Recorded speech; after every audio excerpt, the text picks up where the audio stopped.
नमस्कार मेरे साथियों, कैसे हैं दोस्तों आप सब। आशा करते हैं कि आप लोग अच्छे होंगे और अपनी आने वाली विभिन्न परीक्षाओं की तैयारी बहुत ही बढ़िया तरीके से कर रहे होंगे।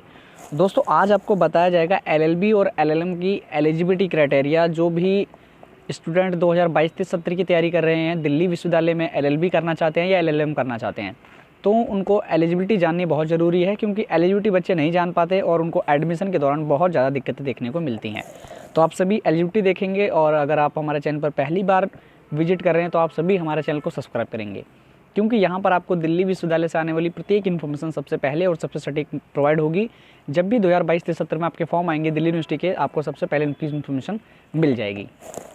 तो हम देखते हैं भैया इसके अंदर एलिजिबिलिटी क्या क्राइटेरिया क्या है। देखिए मेरे जितने भी भाई बहन हैं जो भी ये वीडियो देख रहे हैं, उन सभी को मैं बता दूँ एलएलबी और एलएलएम की अलग अलग एलिजिबिलिटी है, ये आप सभी जानते ही होंगे। पर इसके अंदर भी काफ़ी एलिजिबिलिटी है, ये भी जाननी बहुत ज़रूरी है। मार्क्स की बहुत ज़्यादा ज़रूरी है, क्योंकि कितने % मार्क्स आपको चाहिए ये जानना बहुत ज़रूरी है। क्या सब्जेक्ट आपके पास होना चाहिए ये जानना बहुत ज़रूरी है। देखिए एलिजिबिलिटी इन एंट्रेंस कैटेगरी, और एलएलबी का आप सभी को पता है कि एंट्रेंस होता है दिल्ली विश्वविद्यालय में, ये भी आप जानते हैं। अभी एलएलबी के रिगार्डिंग में 2-3-4 वीडियो और डालूंगा, इंपॉर्टेंट सिलेबस की, स्ट्रेटेजी की, और जो भी आपकी इंपॉर्टेंट है, कैसा पेपर पैटर्न रहता है, कैसे करना है हमको, वो सभी मैं इंपॉर्टेंट वीडियो आप सभी की अब 2-3 वीडियो और प्रोवाइड करूंगा आप सभी को, तो वो अप टू डेट मिल पाए, इसलिए सब्सक्राइब जरूर करना। यहाँ देखो आपकी है कैटेगरी आईडी, कोर्स की रिक्वायरमेंट, मतलब क्या कोर्स चाहिए और उसमें कितने मार्क्स चाहिए। ये देखो, अगर आपने ग्रेजुएट हो या पोस्ट ग्रेजुएट हो यूनिवर्सिटी ऑफ दिल्ली से, या इंडिया में किसी भी अलग, मतलब इंडिया में किसी भी अलग यूनिवर्सिटी से या फॉरेन यूनिवर्सिटी से, वो रिकॉग्नाइज्ड होनी चाहिए, मतलब अफिलेटेड, मतलब एक सही यूनिवर्सिटी होनी चाहिए या इक्विवेलेंट होनी चाहिए दिल्ली विश्वविद्यालय के पैटर्न पर। ऐसी यूनिवर्सिटी से आपने की होनी चाहिए। और इसमें दिया है कि अगर बच्चे ने ये किया है, ये इसमें क्राइटेरिया में है वो, और उसने अगर अनरिजर्व कैटेगरी से है वो, तो एटलीस्ट उसको 50% मार्क्स चाहिए, है ना। ये इसमें दिया हुआ है 50% मार्क्स और an equivalent grade point in the aggregate in the qualifying degree examination. तो मतलब 50% से उन्हें पास करनी चाहिए, जितने भी अंडर, मतलब जनरल कैटेगरी से हैं। अगर आपने ग्रेजुएशन की है, ग्रेजुएशन करने के बाद बीएड करने जा रहे हो, तो आप जनरल कैटेगरी से बिलोंग करते हो, तो 50% मार्क्स होना चाहिए, इतना सिंपल समझ लो आप।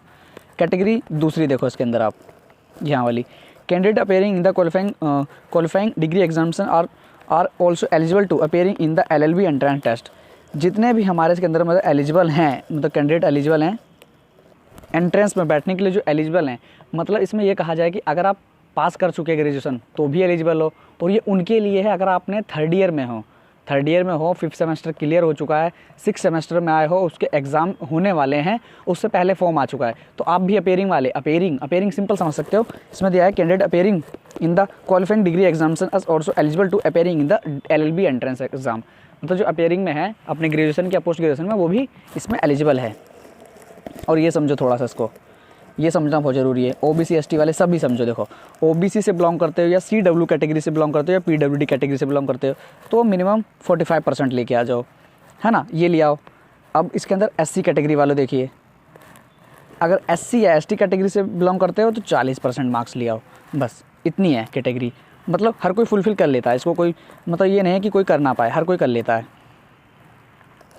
अब थोड़ा सा ये जान लो कि मतलब ये सब कैटेगरी फुलफ़िल कर लेते हो, तो उसके बाद मतलब कैंपस का क्या सीन है, मतलब कैंपस में कहाँ कहाँ क्लासेस लगती हैं, कितने बजे तक क्लासेस लगती हैं, ये थोड़ा सा सीन इसका समझ लो। देखो अगर आपने एडमिशन क्वालिफाई कर लिया, एग्ज़ाम पास कर लिया, मेरिट में नंबर आ गया, उसके बाद जो है यहाँ पर कैंपस में बांटा गया। देखिए आपका होता है CLC मतलब कैंपस लॉ सेंटर, फिर उसके बाद होता है लॉ सेंटर 1 और लॉ सेंटर 2, मतलब CLC 2, LC1, LC2, ये इतना समझ लो।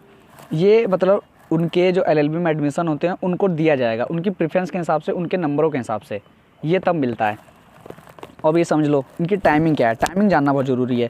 देखो अगर आपको ना CLC मिलता है, कैंपस लॉ सेंटर मिलता है, तो उसकी ना 8:30 बजे से क्लासेस शुरू होती हैं, जो कि मतलब कहाँ होती हैं आप सभी को उसमें ये भी दिया है कि फैकल्टी ऑफ लॉ, ये यूनिवर्सिटी ऑफ दिल्ली का ही है, मतलब ये समझ लो यूनिवर्सिटी ऑफ दिल्ली का मेन कैंपस में 8:30 बजे से क्लासेस लगती हैं, मेन कैंपस में ही क्लासेस लगती हैं। अगर आपको LC1 मिलता है, LC1 ये आपके नंबरों के हिसाब से है, तो 2 बजे से क्लास लगेंगी, दोपहर में 2 बजे से लेकर 7:30 बजे तक, शाम के समय तक आपकी क्लासेस चलेंगी। उमंग भवन हो गया न्यू बिल्डिंग में, लॉ फैकल्टी के पीछे ही, आगे पीछे ये सब, ये वहीं मतलब सारा एक ही, मतलब आगे पीछे ही है सारा, ये कैंपस में ही सारा आपका होता है, नॉर्थ कैंपस में ही।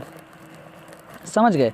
और अगर आपको लॉ सेंटर 2 मतलब LC2 मिलता है तो उसकी 8 बजे की क्लासेस होती हैं, सुबह के 8 बजे से क्लासेस होती हैं, 2 बजे ख़त्म हो जाती हैं। तो मेरे हिसाब से तो यहाँ पर जो सबसे अच्छी क्लासेस है यही है LC1 2 CLC2 वो मतलब लॉ सेंटर 2 मतलब ये।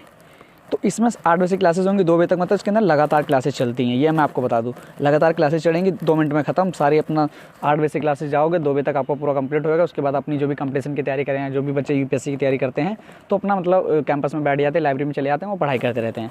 तो मेरे हिसाब से तो लॉ सेंटर सेकेंड ज़्यादा बेटर है इसमें जो हिसाब से दिया हुआ है। बाकी तो ज़्यादा बच्चे यहाँ के लिए प्रेफरेंस मांगते हैं कि कैंपस लॉ सेंटर उनको मिलना चाहिए। सबसे पुराना सेंटर यही है, कैंपस लॉ सेंटर, बहुत पुराना है। थोड़ा क्लासेस का और शेड्यूल इसके अंदर थोड़ा समझो, फिर LLM जितने भी LLM वाले हैं उनको बता देता हूँ मैं।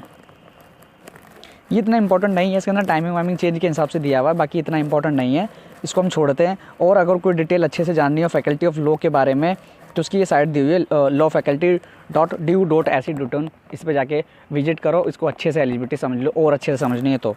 LLM वाले अब देखिए क्या है इनका।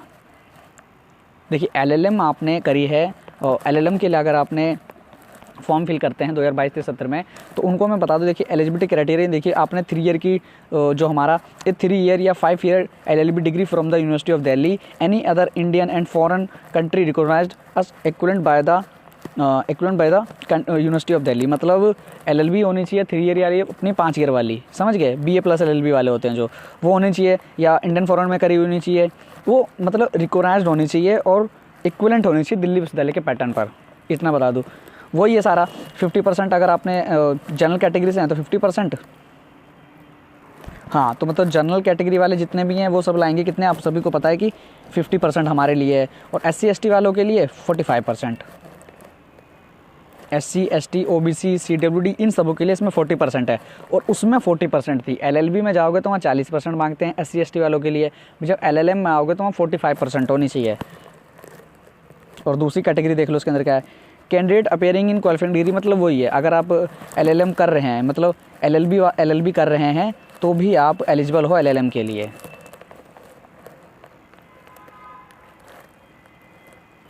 बाकी ये सभी इन्फॉर्मेशन आप सभी के लिए थी, जितने भी LLM वाले हैं और ज़्यादा अच्छे से जानना है तो उनकी भी यही मतलब साइट पे दिया होगी और अच्छे से जान सकते हो LLM के बारे में भी। बाकी ये इंपॉर्टेंट एलिजिबिलिटी क्राइटेरिया था, आप सभी को मैंने बता दिया। और इससे मतलब अभी और जानने की बात ये है कि इसमें कितनी सीटें हैं, सीटें कितनी हैं और आपकी कैटेगरी की कितनी सीटें हैं, ये भी मैं इंपॉर्टेंट वीडियो है जो आपको आगे वीडियो में प्रोवाइड करूँगा। सिलेबस क्या होने वाला है वो भी मैं बताऊँगा आपको, एंट्रेंस का क्या पैटर्न होने वाला है, और ये हमारा यहाँ पर एलिजिबिलिटी क्या होगी ये भी मैंने आपको बता दिया, सिलेबस क्या होगा ये भी बता दूंगा मैं आपको। 1 दिन में आपको ये भी वीडियो प्रोवाइड होगी, और पैटर्न क्या रहने वाला है, नेगेटिव मार्किंग होगी कि नहीं होगी, फॉर्म कब आएंगे, वो सभी इन्फॉर्मेशन आपको अप टू डेट मिलती रहेगी। और हमारा चैनल सभी यूनिवर्सिटी की जानकारी प्राप्त कराएगा आप सभी को, इसलिए चैनल पर विजिट करने के साथ साथ हमारे चैनल को सब्सक्राइब जरूर कर लेना। बिल्कुल, आज की वीडियो को यहीं पर ऐड करते हैं मेरे साथियों। जय हिंद, जय भारत।